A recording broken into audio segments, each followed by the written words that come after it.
촬영음이 들린다든지 맞아요, 맞아요. 렌즈를 응시한다든지 이런 좀 자연스러운 상황까지 동의의 증거가 되는지가 궁금합니다. 보통 이제 동의하에 이루어지지 않고 몰래 촬영되는 것은 누가 봐도 몰래 촬영된 것 같아요. 그러니까 관계하는 장면 자체가 입체적으로 담긴다고 해야 되나? 그렇게 잘 안 담길 수 있는데 그런 사건은 거의 문제가 안 돼요. 그냥 동의 없었구나 라고 하고 넘어가는데 뭔가 애매한 경계선에 있는 거죠. 애매한 경계선에 있는 그런 사건에서는 변호사님 뉴스 요즘 자주 보세요? 요즘 그 전쟁 뉴스밖에 안 봐가지고. 전쟁 뉴스가 많긴 하죠. 맞아요. 요새 뭐 커뮤니티나 아니면 뭐 뉴스 기사나 이런 걸 보면은 연인 사이에서 찍은 영상 때문에 고소를 당했다는 이야기들이 종종 들리더라고요. 맞아요, 맞아요. 근데 저는 궁금한 게 연인 사이에서 성관계 영상을 촬영하는 게 무조건 불법인지가 궁금해져서 변호사님한테 한번 질문을 드려보려고 합니다. 결론부터 말씀드리자면 당연히 뭐 성인 연인 간에 찍는 성관계 영상은 불법은 아니죠. 그건 아니고 이제 미성년자라면 좀 얘기가 달라질 수 있고 여러 가지 복잡해지겠지만 근데 만약에 연인이 동의했다고 생각을 했는데 나중에 난 동의하지 않았다라고 하면은 바로 카메라 등 이용 촬영죄가 적용이 되는 건지가 궁금합니다. 맞아요. 이게 사실 제가 동의하에 성관계 영상 촬영했으면 문제 없다, 불법이 아니다라고 말씀을 드렸지만 상대방은 자기는 동의 안 했다고 하면서 고소할 거고 그럼 고소 당한 상황에서 동의를 받아서 촬영한 것이라는 것을 이제 내가 입증해야 될 차례가 되는 것인데 그걸 입증하기 되게 힘들어요. 성관계도 사실 마찬가지잖아요. 동의하에 이루어진 성관계냐 아니면 강압적으로 혹은 억지로 이루어진 성관계냐 고소를 당한 사람 입장에서 이게 동의하에 이루어진 성관계였다는 사실을 입증하기가 너무 힘들어서 왜냐하면 그러한 성관계는 단둘이 있는 공간에서 이루어지는 것이기 때문에 거기서 뭐 폭력이 가해졌는지 아니면 진짜 진정한 동의하에 된 것인지를 입증하는 게 불가능해서 많은 사람들이 녹음을 했잖아요. 그러니까 만남부터 관계를 끝날 때까지의 상황을 다 녹음을 해둔 다음에 그 녹음된 파일을 가지고 동의하에 이루어졌다는 것을 입증하는 그러한 분위기가 많았는데 성관계 영상도 비슷하게 두 사람이 같이 나와서 아니면 뭐 목소리로 촬영 시작할 건데 동의하지? 같이 찍는 거 동의하지? 이런 확인을 받아두는 장면까지를 영상에 많이 남겨요. 그리고 이제 수사기관 입장에서도 그런 게 있는지를 많이 보더라고요. 실제 제가 했던 사건에서는 영상에 그런 게 없었어요. 그러니까 이제 수사관님이 직접 이렇게 말씀하시면서 요즘은 동의하에 촬영되었다는 사실을 입증하기 위해서 동의한다는 내용을 남긴 뒤에 촬영을 하는데 왜 이 사건에서는 그러한 내용은 없느냐, 그러니까 동의하에 촬영된 게 아니지 않느냐 이런 식의 질문을 받았던 적도 있어서 그러한 영상의 존재, 그러한 장면의 존재, 그러한 목소리 존재가 좀 중요할 것 같아요. 그러면 변호사님께서 말씀하신 내용으로는 가장 중요한 쟁점은 촬영에 동의가 있었는지의 여부가 매우 중요한 거네요. 그렇죠. 일단 기본적으로 촬영 자체가 문제되는 상황에서는 동의가 있었는지 여부가 가장 중요합니다. 촬영 자체에 있어서라고 말씀드린 이유는 동의가 있었다고 하더라도 상대방의 동의 없이 그 동영상을 유포하거나 다른 사람이 보여주는 거죠. 어디 게시하거나 이렇게 했을 때 또 다른 범죄가 성립할 수 있거든요. 그래서 그건 완전 다른 문제로 이제 번지게 되는 것인데 적어도 촬영에 있어서만큼은 동의가 있었는지 여부가 가장 중요한 쟁점이라고 생각합니다. 그렇게 되면은 전 또 여기서 궁금한 게 동의 가능성을 보여주는 증거가 어떤 게 있을지가 궁금해요. 그래서 뭐 예를 들어 촬영음이 들린다든지 맞아요. 또 렌즈를 응시한다든지 이런 좀 자연스러운 상황까지 동의의 증거가 되는지가 궁금합니다. 보통 이제 동의하에 이루어지지 않고 몰래 촬영되는 것은 누가 봐도 몰래 촬영된 것 같아요. 그러니까 관계하는 장면 자체가 입체적으로 담긴다고 해야 되나? 그렇게 잘 안 담길 수 있는데 그런 사건은 거의 문제가 안 돼요. 그냥 동의 없었구나 라고 하고 넘어가는데 뭔가 애매한 경계선에 있는 거죠. 애매한 경계선에 있는 그런 사건에서는 나이님 방금 말씀하신 것처럼 촬영음도 중요한 요소 중에 하나라고 판례는 보고 있어요. 촬영음을 안 나게 하는 어플도 있잖아요. 그러한 촬영음을 제거할 수 있는 어플로 촬영했는지가 하나의 중요한 기준이 되고 그에 더해서 이제 촬영이 어떻게 시작됐는지 근데 이미 두 사람이 입장하기 전부터 촬영이 시작되고 있었다라고 한다면 조금 의심해볼 여지가 있겠죠. 누군가 숨겨놓고 촬영을 시작해두고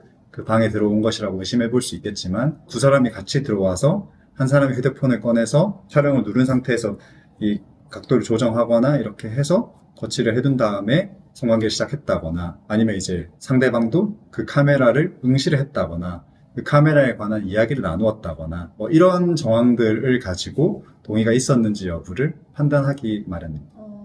그러면 최근에 변호사님이 이 이야기 관련된 사건을 맡으셨다고 하셨잖아요. 네. 그 사건에서는 고소인은 어떤 이유로 몰래 촬영을 당했다고 주장을 했는지가 궁금합니다. 아, 맞아요. 이런 류의 사건들을 많이 하는데 가장 최근에 문제가 되었던 사건은 저희가 그 사건은 피고소인 입장에서 하긴 했지만 제가 이제 이 영상을 보는 분들께 드리고 싶은 말씀은 자기가 만약에 불법 촬영을 당했다라고 생각을 하면 바로 신고를 하시긴 하셔야 돼요. 왜냐하면 불법 촬영이라는 것은 결과물이 남아 있는 것이고 그 결과물이 과연 상대방의 휴대폰 안에만 있을지 아니면 다른 바깥 세상으로 나가게 될지에 대해서는 아무도 장담할 수 없는 것이기 때문에 신고는 반드시 하셔야 돼요. 하셔야 되고 저도 이 사건에서 고소인이 신고한 그 행위 자체를 문제 삼고 싶은 생각은 없는데 근데 이 사건에서의 문제는 이제 이 고소인이 동의하에 촬영을 해놓고 동의하에 촬영한 게 아니라는 취지로 고소를 한 게 문제였던 거죠. 말씀해주신 사건에서는 변호사님께서 어떤 방식으로 대응을 하신지 궁금합니다. 이 사건은 처음에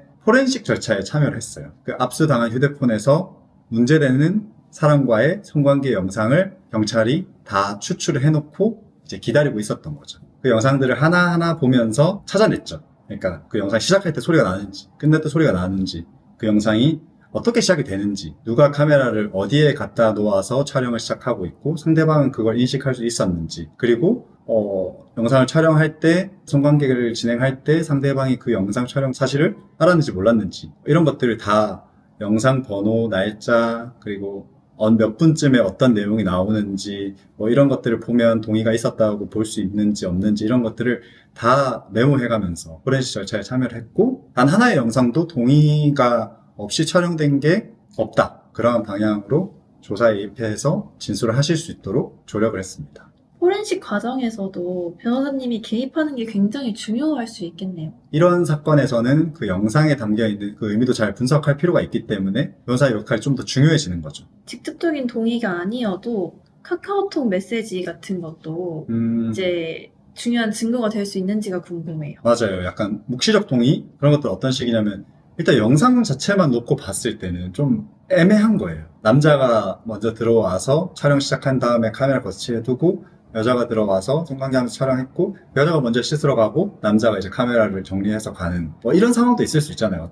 얼마든지 동의가 있었다고 하더라도 뭐 상대방 입장에서는 부끄러울 수도 있고 하기 때문에 카메라를 굳이 의식하지 않거나 그러한 영상들 같은 경우는 이제 그 영상만 봐서는 동의 여부를 확인할 수 없지만 그 영상이 촬영된 이후 그러니까 그 성관계가 있은 이후 주고받은 카카오톡 내용들 나도 보고 싶다라는 카톡을 보냈거나 난 사실 촬영했는데 좀 부끄러웠어 이러한 카카오톡 내용도 있을 수 있고 그러한 것들을 봤을 때 상대방도 영상 촬영이 시작되기 전부터 촬영 사실을 알고 있었고 거기에 대해서 동의했구나 그 카카오톡 내용도 중요한 증거가 될 수 있습니다. 고소인이 이제 고소를 하고 난 다음에면 조사를 하잖아요. 그렇죠. 조사를 하고 피해자도 진술을 하고 있는 걸로 알고 있는데 그렇다면 수사기관에서는 피해자 진술을 중심적으로 보는지가 궁금해요.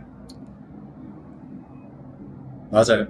이건 좀 말 조심해야 될 것 같긴 하지만 저도 그게 나쁘다고 생각하지 않기 때문에 피해자 쪽에 조금 더 무게중심을 두고 사건을 보려고 하는 것 같아요. 보려고 하는 것 같고 그거에 대해서 조금 이해가 가는 측면도 있기 때문에 그게 나쁘다고 보진 않지만 그런 경우가 많기 때문에 고소를 당한 사람, 즉 피의자 입장에서는 조금 더 열심히 방어를 해야 되는 거죠. 어떤 식이냐면 제가 한 사건 중에서는 이제 저희가 동의하에 찍었다는 것을 잘 설명을 하고 막 얘기를 잘 했고 증거를 통해서 얘기를 했고 막 이렇게 얘기를 하니까 수사관님도 이게 뭔가 잘못됐다. 그러니까 고소인의 고소 내용과 달리 동의하에 촬영된 것 같다라는 생각이 드시니까 갑자기 그러니까 이런 영상 왜 찍었냐 이런 분위기로 넘어가는 거예요. 이런 분위기로 넘어가면서 애초에 이런 영상을 촬영하지 말았어야 됐다라는 약간 부모가 자녀에게 할 법한 그러한 스탠스로 그러니까 그 취지는 뭔가 동의가 있었든 없었든 괜히 이런 영상을 찍어서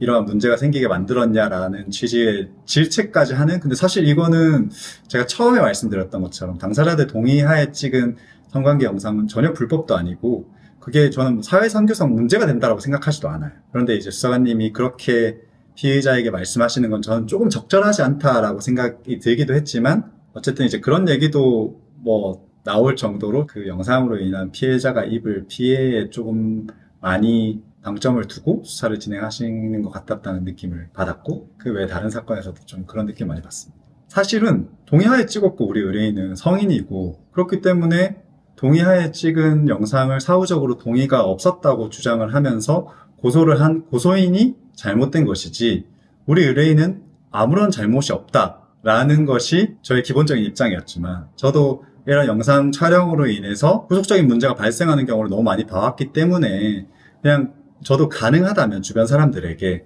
뭐 제 도덕적 가치관 이런 걸 떠나서 그냥 법적인 분쟁 측면에서만 볼 때 가능하다면 그런 영상을 좀 촬영하지 마라, 문제가 될 여지를 만들지 말라고 조언을 하고 싶고, 전 정말 죽어도 안 되겠다는 게 아니면 촬영 안 했으면 좋겠어요. 왜냐면 네. 이게 처음에 제가 말씀드렸을 때 동의한다는 내용을 영상 앞부분에 촬영해두는 경우가 많다고 했잖아요. 근데 이제 그렇게 촬영을 해두면 문제가 전혀 없냐라고 했을 때 또 그렇지 않아요. 단둘이 있는 공간에서 상대방이 갑자기 영상 촬영을 요구하면서 촬영하지 않으면 내보내주지 않겠다거나 아니면 때리겠다거나 아니면 위해를 가하겠다거나 이러한 여러 가지 협박을 하면서 나에게 다가왔다. 그래서 영상을 촬영하게 됐고, 촬영을 시작할 때 동의한다는 내용을 카메라 앞에서 남기라고 그것도 협박을 해서 내가 남긴 것이지, 그 동의 자체도 자유로운 의사로 한 것이 아니다 라고 이렇게 주장하는 경우도 있거든요. 근데 이 사안의 성격상 뭐 거기 안에 둘이 있는 공간에 CCTV가 있는 것도 아니고, 그냥 협박이 있었는지 없었는지는 또 다툼의 여지가 되는 거예요. 저희 입장에서 무슨 말이냐, 나 협박하지 않았다라고 하겠지만 그거를 입증하기는 또 어렵잖아요. 제가 했던 다른 사건 중에서는 그런 사건도 있었어요. 그래서 이제 동의가 한 것처럼 보이고 영상에도 뭔가 촬영 사실을 의식하고 있는 것처럼 보였는데, 저희가 그런 주장을 막 했더니 고소인 입장에서 갑자기 어쩔 수 없이 했다, 협박이 있었다 이렇게 주장을 해버렸고, 그렇게 하나의 영상을 촬영하고 나니까 내가 이제 추가적으로 영상 촬영을 거부하면 최초에 촬영한 영상을 유포시킬까봐 무서워서 응할 수밖에 없었다. 그리고 그런 두려움에 좋아하는 척 할 수밖에 없었다. 이런 주장을 한 적이 있거든요. 그런 주장을 저희가 마주했을 때 방어하기가 정말 힘들어요. 그리고 이제 방어하는 입장이 아니라 만약에 그 피해자 입장에서 봤을 때도 실제 그런 경우도 얼마든지 있을 수 있잖아요. 얼마든지 협박에 의해서 마치 동의하에 촬영하는 것 같은 그런 외관을 띈 영상을 촬영하게 되는 경우가 얼마든지 있기 때문에 이런 것도 다 고려했을 때 하지 마시라. 네, 하지 마시라. 변호사님이 직접 참여하셨던 그 사건은 결과가 어떻게 나왔나요? 최종적으로 이제 혐의가 인정되지 않는 불송치 결정을 받아냈습니다.